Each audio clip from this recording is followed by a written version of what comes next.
Africa, Africa,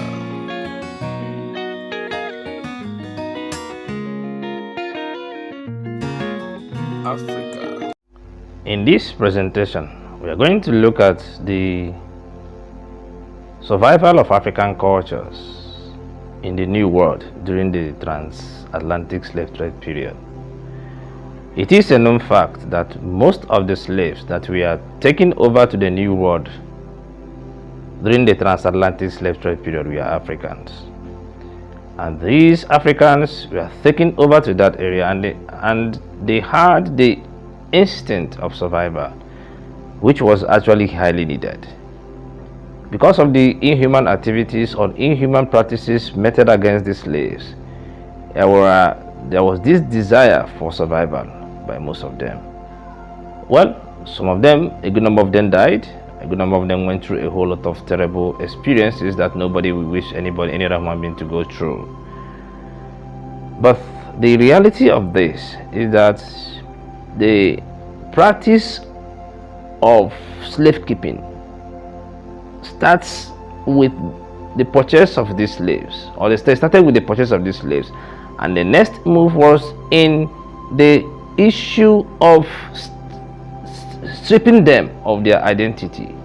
And this started with the change of their names, and also the negative forceful orientation that we are geared towards removing their cultural instincts and replacing it with not even what I will call European cultural orientation, rather a cultural orientation that was geared towards making them to look less of human beings. But the reality was this. The reality is this: in some areas, some Africans that were brought in from Africa tried to sustain the cultural orientation that they came from Africa with. Now let's look at some of these examples. As although the major situation was this, there was some level of differences between the survival of African culture in the United States of America, Canada, and then other parts of the Americas. Let's look at the documentation by Philp D. Curtin. Philp D. Curtin tried to analyze some of this aspect of survival. For instance, he said in Jamaica, Akan culture tended to dominate in cruel speech. Even though the immigrants from the bites of Benin and Biafra over the whole period of the trade may have been twice as numerous as those from the Gold Coasts. In St. Domingo, where the number of slaves imported from Guinea coasts and Angola was roughly equal between 1748 and 1792, Dahomian culture nevertheless became dominant, since the Dahomians formed a high proportion of the slaves in the early settlement of the colony. Now in the St. Domingo area, I think from the analysis of Philp Curtin, slaves that were brought in from Dahomey were the earliest slaves to have arrived in that place. They were able to create some level of cultural orientation, which they sustained. So when these new slaves came in, they continued with that cultural orientation. Remember, some of these slaves that were brought in from different areas, and they could not really coordinate a new cultural orientation. They had to flow along with what they had on the ground.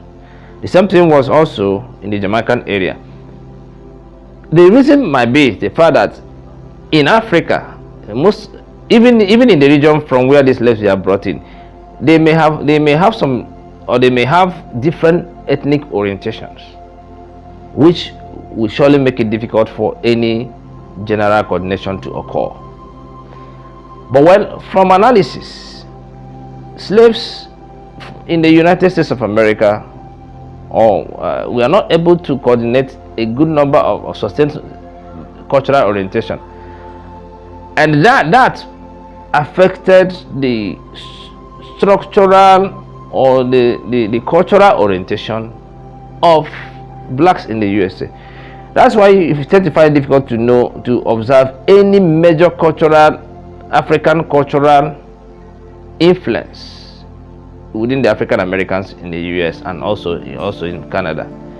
This was because there was the issue of continued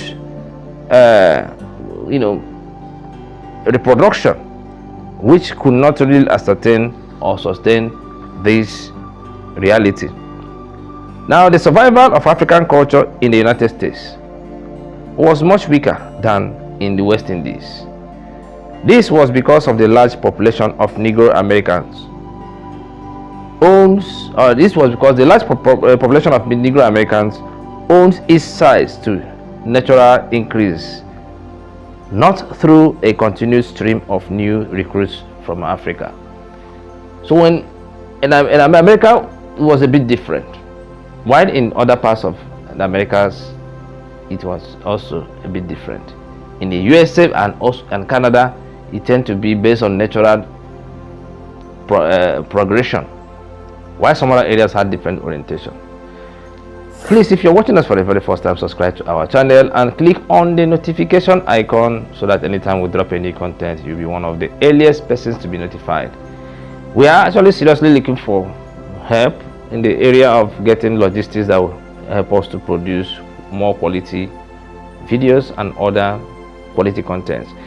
We need to discuss African history so that we will be able to get the real information based on analysis of some high class authors. Thanks for being part of this channel.